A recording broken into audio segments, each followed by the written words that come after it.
Hello everybody, my name is Miljan Milosevic and I will talk about application of the smear concept in patient-specific heart electrophysiology models. So this work is part of ECCOMAS project, which is a Horizon 2020 European Union project. And our main motivation is as follows. So due to the enormous complexity of the biological system, it will be almost impossible to establish a detailed computational model for the physical fields, such as drug transport, mechanics, fluid transport, and also electrophysiology and coupled fluid fields. So it is desirable to have some methodology which is feasible for practical applications. In recent few years, we developed a composite smear finite element model, and this model offers sufficient solution for electrophysiology, unit transport problems, and other field problems. The main advantage of the composite smear finite element is to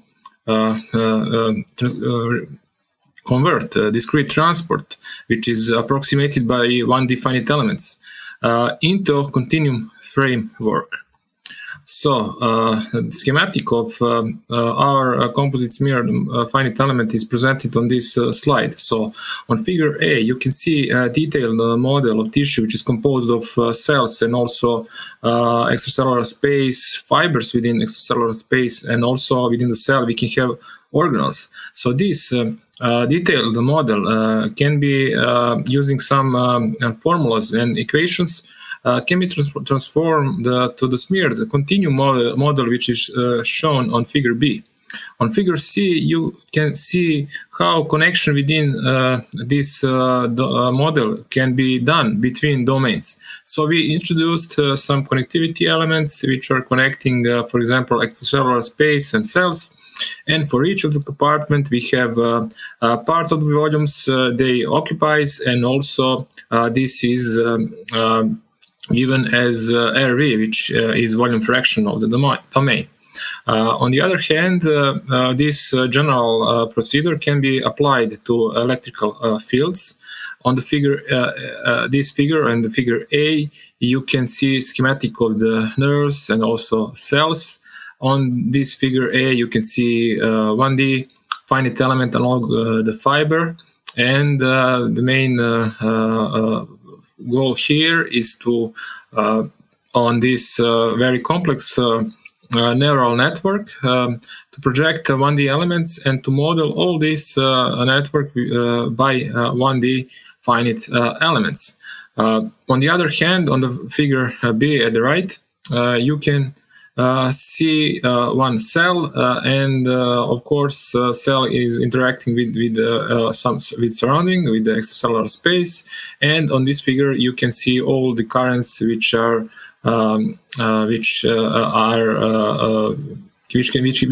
part of this domain, and all this current which occurs when ions are trying to come to the cell through the membrane, and also to go out from the cell. On the last figure, as you can see here, this is the main model where we want to apply this concept. So we want to apply smear modeling concept on the heart model. Heart tissue is consisted of a very large network of Purkinje fibers, so-called Purkinje fibers. Basically, it's nerves, and the signals are which are coming from the brain are going to the heart, and these signals are affecting the contraction of the cells, muscle cells in the heart, and producing the normal work of the heart. So as we explained, we are dealing with finite elements. Here on this slide, you can see basic equations. First, we have fundamental continuity equation for electrostatics. This equation can be transformed to the finite elements. So we have second equation, which is finite element balance equation, with the matrices M and K, which are also presented. And last expression, because we have fibers and we have transport of signals along the fiber, but also we have transport of the signals from the fiber to the surrounding body. So we need to have one term which is called a lateral flow from the fiber, and it is noted as membrane current. And in this expression, you can see components of this membrane current. So, as I explained, we want to have a model for electrotransport within the heart tissue. As we mentioned that there is a Purkinje network. So this Purkinje network on the down left figure on the down left, this Purkinje network is an integral part of excitation system of the human heart. And as you can see, there is an enormous number of nerves in the heart, and it is maybe impractical to generate true model to which we will take into account all these fibers, and this computational model will be very expensive. So it is needed to have some kind of simplification. And in our smeared model, as you can see on the top left figure, the basic idea is to replace all these fibers within the continuum with continuum domain, just one continuum domain, where in every node of this continuum domain we will have conductivity coefficient which is calculated using some computational procedure. So as a result, we will have a so-called conductivity tensor for Purkinje network. And the last equation is showed here. So for each continuum finite element node, we can calculate according to the figure at the right, where we have, for example, point B, which is in surrounding of the different nodes of detailed 1D mesh. And for each point B of continuum, we can calculate corresponding conductivity tensor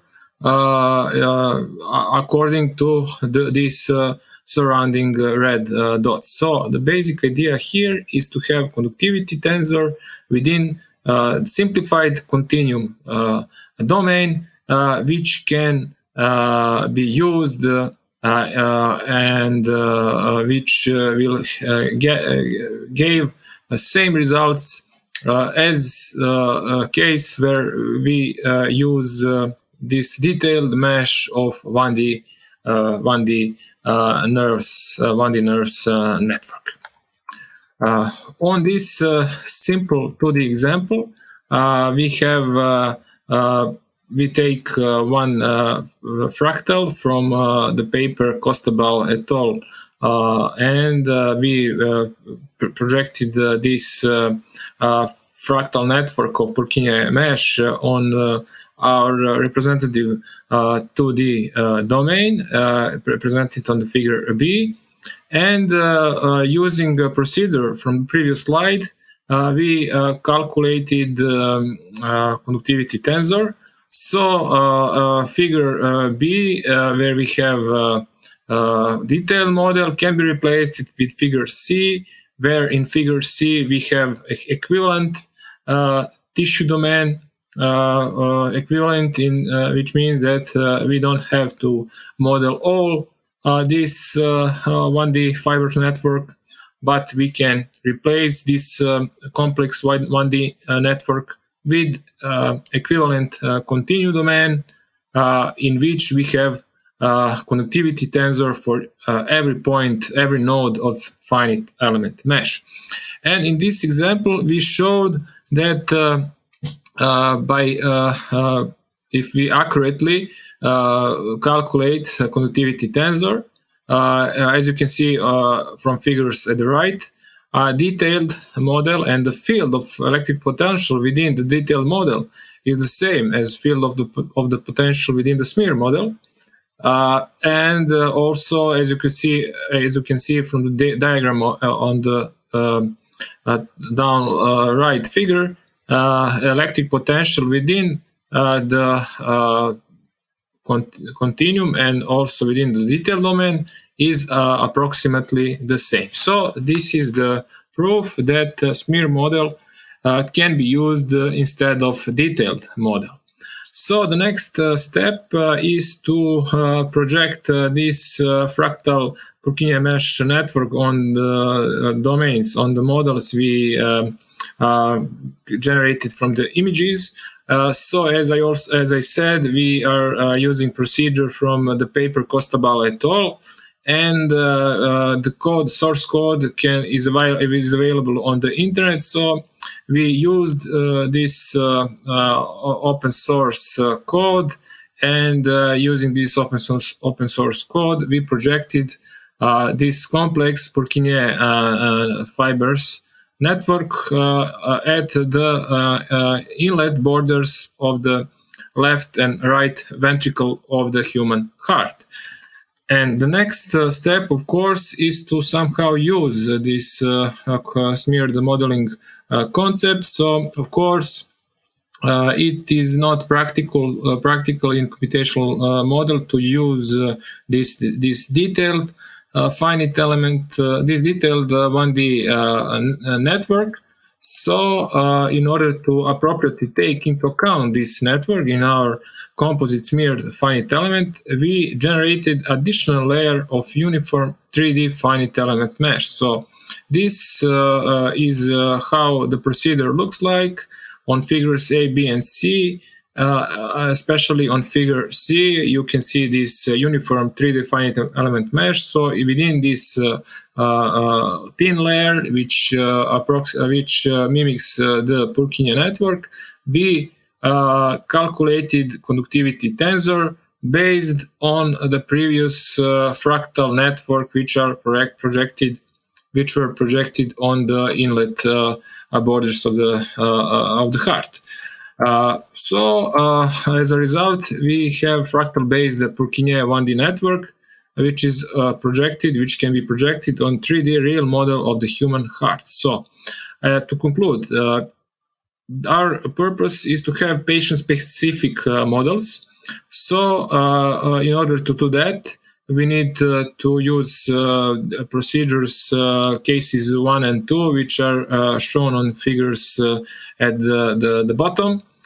So the main idea is to use fractal 2D Purkinje network, then using open source code to project it on the different models. So if we have a lot of patients, for all of these patients, we can model from the images, we can make different models of the human heart. So for each of the model, we generate this uniform additional layer, and using procedure which were presented, we can transform this complex 1D network using conductivity tensor to our smear modeling concept, and use further in this pack, which is our finite element code. And on this example, we show one of the model, which are, of course, created from the images. So on the figure A and B, we have 1D Purkinje network, and on the figure B, of course, we have corresponding uniform layer. And on the figure C and D, we have complete finite element models.